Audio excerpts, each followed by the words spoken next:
Siapa kata minat tak boleh membuahkan hasil dalam hidup kau? Sebagai seorang insan yang ada minat terhadap kereta, alhamdulillah minat ni telah membuahkan hasil dalam hidup aku. Tetapi nak sembang tentang minat ni, aku hari ni ada cerita untuk korang. Seorang legend dalam F1 punya history. Movie pun pernah buat tentang dia. Nama movie tu Rush. Kalau korang kenal siapakah itu Niki Lauda, hari ni kita akan berborak dan berbincang siapakah itu Niki Lauda dalam F1 punya history dan macam mana nama dia boleh naik dalam scene motorsport daripada dulu dan kekal sehingga sekarang. Let's go.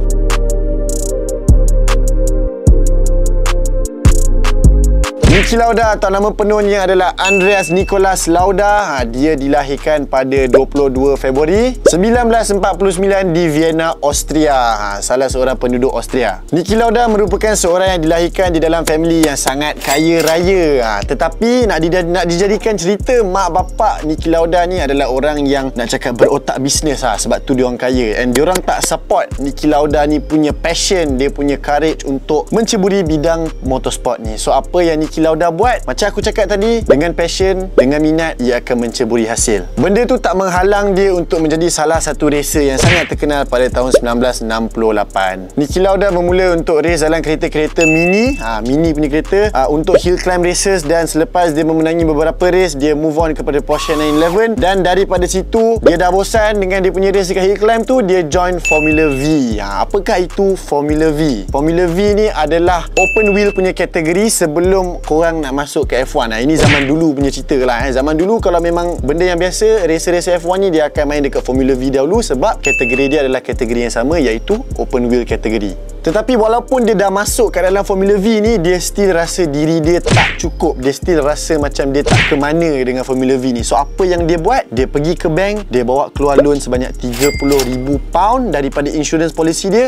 untuk beli seat March Racing Team sebagai salah seorang Formula 2 punya driver. Pada zaman tu, time tu adalah tahun dalam 1971. Time tu adalah zaman yang sangat-sangat normal untuk anak-anak orang kaya ni beli seat dalam racing team untuk masuk ke dalam competition Formula 2. Tetapi apakah beza Niki Lauda dengan anak orang kaya yang lain-lain ni?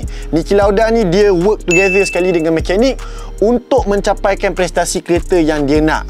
So kiranya anak orang kaya yang lain ni, mekanik buat kereta, dia race je. Tapi Niki Lauda tak. Dia buat sekali dengan mekanik tu untuk mengenali lebih dalam lagi apakah kekurangan kereta yang dia bawa tu untuk mencapai prestasi yang dia nak. Atas sebab dia beli seat dekat dalam Formula 2 punya racing ni lah kerjaya dia start untuk mencanak menjadi salah seorang racer Formula 1. So selepas saja dia dah masuk dalam Formula 2 ni, memang the principal of March punya team ni sangat-sangat impress dengan skill Niki Lauda ni, and dia offer Niki Lauda untuk race sekali untuk Formula 1. Korang bayangkan, at the same time dalam jangka masa setahun, Niki Lauda race untuk Formula 2 dan juga Formula 1 untuk March Racing Team. Tetapi tak lama lepas tu, dalam tahun 1972, dia tengok yang dia tak boleh pergi jauh dengan March punya Racing Team. So apa yang dia buat? Dia keluarkan lagi loan bank untuk membeli satu seat dekat Racing Team BRM. Pada tahun 1973, Niki Lauda dengan BRM punya team telah bergabung untuk menjadi Niki Lauda Racer dan BRM team dia lah. Tetapi pada zaman tu, pada tahun tu,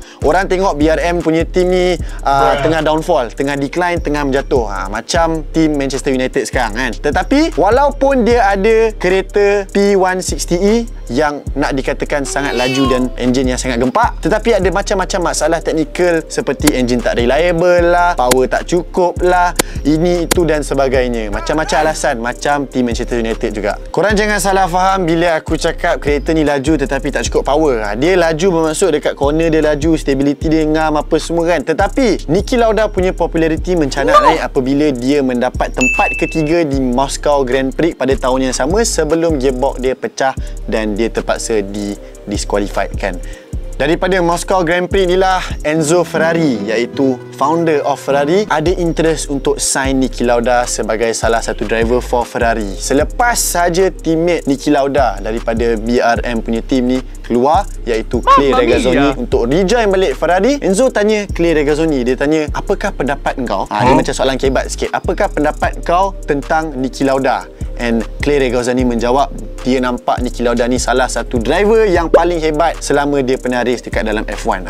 So sebab itulah benda ni menghasut Enzo Ferrari untuk sign Niki Lauda and bayar duit dekat Niki Lauda untuk bayar balik semua hutang-hutang yang dia dah pernah hutang dekat bank, semua loan-loan sebelum ni. Dan sebab itulah Niki Lauda start dengan Ferrari punya team. Pada tahun 1974 apabila Niki Lauda dah join Ferrari under the leadership of Luca Di Montezemolo, Niki Lauda mendapat tempat yang kedua untuk dia punya debut race di Argentina Grand Prix. Ini merupakan Grand Prix yang pertama dimenangi oleh Ferrari daripada tahun 1972. Kau bayangkan Niki Lauda ni baru masuk terus dapat podium untuk Ferrari untuk debut race dia. Dan pada season 2 juga Niki Lauda menjadi pace setter untuk Ferrari dan telah memenangi beberapa pole position dan mendapat tempat yang keempat untuk overall championship untuk semua driver. Kira experience dia tak banyak tetapi dia punya skill tu memang gempak, dia talented macam Liverpool. Pada tahun 1975, ini adalah tahun yang mana Niki Lauda memanggil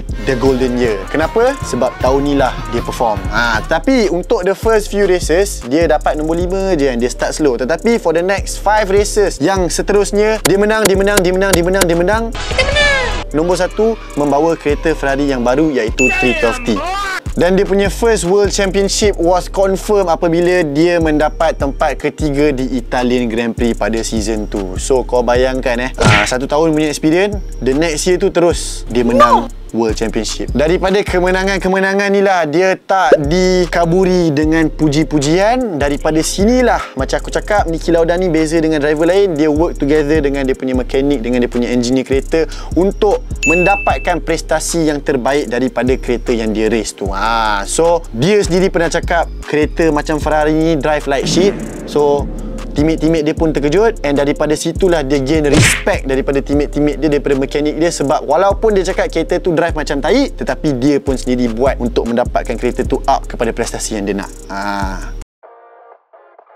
Buat korang yang duk tanya-tanya, bang, event Motomania dah tak ada ke? Bang, event Motomania kat KL bila? Bang, mana event? Ni korang lihat sekejap. Event Motomania Encore Edition akan diadakan pada 7 dan 8 Oktober 2023. Daripada pukul 10 pagi hinggalah pukul 10 malam. Tahun ni kita akan adakan event ni dekat My Town KL di Ceras, Kuala Lumpur. Kita dah bawa line up yang cun-cun punya daripada JDM, MDM, Continental untuk korang enjoy waktu event tu nanti. Selain daripada tu, kita juga ada culture-culture lain seperti streetwear culture. Kita ada juga full vendor, kita ada diecast untuk korang spend duit korang kat situ. Gaji korang simpan. Kita juga infusekan juga BMX punya show dan juga B-boy. Kita orang ada competition yang best seperti best of stunts, best wheels, best livery, best wrap. Highlight of the event, kita ada limbo competition yang akan berlaku pada hari Sabtu, dan kita ada two-step competition yang akan berlaku pada hari Ahad malam. So korang nak tengok, korang datang. RM10 saja untuk satu hari punya pass daripada pukul 10 pagi sampai 10 malam. Untuk umur 12 tahun ke bawah dan juga OKU, korang entry percuma. Jangan lupa, ingat 7, 8 Oktober 2023, RM10 sehari, 10 pagi sampai 10 malam. See you guys there. Ciao. Moving on kepada tahun 1976, tahun kegelapan bagi Niki Lauda. Kenapa?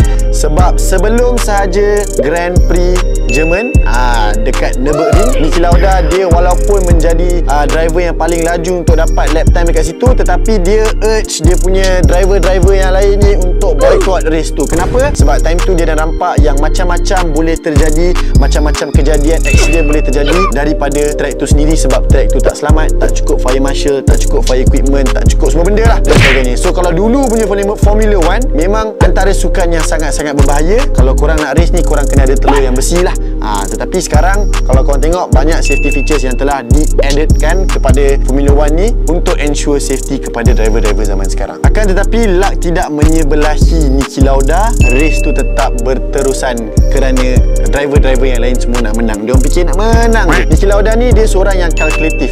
Dia analytical thinking. So dia dah kira semua benda. Dia cakap memang ada benda dia tak sedap hati, memang bahaya untuk nak race dekat track ni. And ngam-ngam pula sebelum dia nak race time tu, hujan lebat. So korang bayangkanlah, equipment tak cukup, fire marshal tak cukup dan sebagainya. Hujan lebat, track yang bahaya, and sebabkan itulah track tu dah tutup sekarang. So apa yang jadi lepas tu? Pada 1st August 1976, di second lap of the German Grand Prix di Nürburgring, apa yang dah jadi adalah kereta Niki Lauda Ferrari dia dah swerve daripada track dan berdentum dengan barrier di kelajuan yang sangat-sangat tinggi dan telah menyebabkan kereta dia burst into flames. Normal reaction sebagai seorang driver yang dah crash, of course kau nak keluar daripada kereta. Tetapi situation dia different untuk Niki Lauda. Dia start dekat dalam kereta dia waktu api tengah menyembur-nyembur dia. A few drivers nak try tolong dia, tetapi apabila dia dah tarik bawa keluar, dia telah inhale toxic gases daripada api yang dah menyembur dia. Dia dah dapat banyak second, third, 4 degree burns dekat semua area muka dia apa semua, dan dia telah dirashkan ke hospital. Kalau ikutkan doktor-doktor dan juga nurse-nurse yang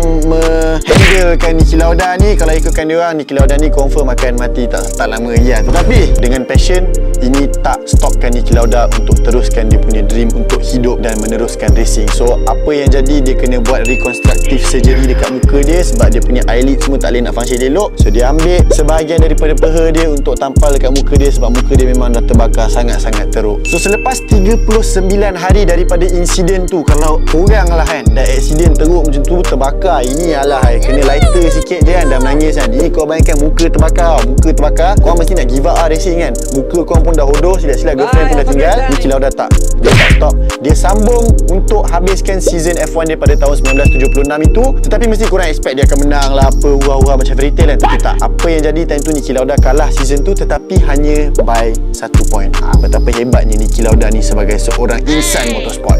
Pada tahun 1977, Niki Lauda ni dia still tak puas hati sebab dia tak menang championship. So dia race dengan Ferrari lagi sekali, kereta 312T dia, dan dia memenangi championship, World Championship sebagai seorang F1 driver. And time tu dia rasa macam bila dia bawa Ferrari ni dah senang sangat nak menang kan, dah easy sangat dah. So dia kena nerfkan diri dia untuk masuk ke dalam racing team Brabham. Di Brabham punya F1 racing team, dia ada 2 season saja, dan pada tahun 1979 dia decided untuk retire daripada F1 punya scene. Statement Niki Lauda apabila dia berhenti daripada F1 adalah dia kata dia nak stop main permainan budak-budak ni, which is going around in circles macam orang bodoh. Niki Lauda memang seorang yang self-centered dan seorang yang ego, tetapi dia power, so dia ada hak untuk cakap macam tu. Setakat kau bawa kereta Myvi dekat Federal Highway and ciluk sana sini, kau rasa kau power, aku rasa itu bukan Niki Lauda lah, itu adalah Niki Lobo.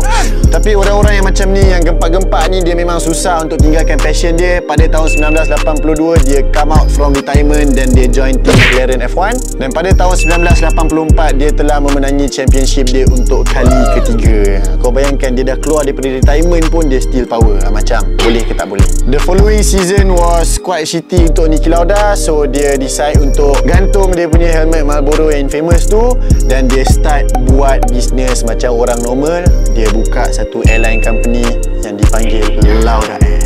Pada 20 Mei 2019, Niki Lauda telah meninggalkan kita semua for good, dan dia telah meninggalkan sekali legacy racing dia dan juga memory-memory yang kita boleh tengok through macam-macam video yang kita boleh tengok dekat internet. Niki Lauda ni adalah salah satu driver yang to be remembered sebagai one of the best in the world. Pure talent, pure hard work dan pure sacrifice terhadap dia punya passion. Seorang insan yang sangat-sangat arrogant, self-centered dan egoistik, tetapi disayangi oleh orang ramai. So itu saja yang aku boleh ceritakan tentang Niki Lauda. Kalau korang nak tahu lagi detail tentang cerita dia, korang bolehlah tengok movie Rush.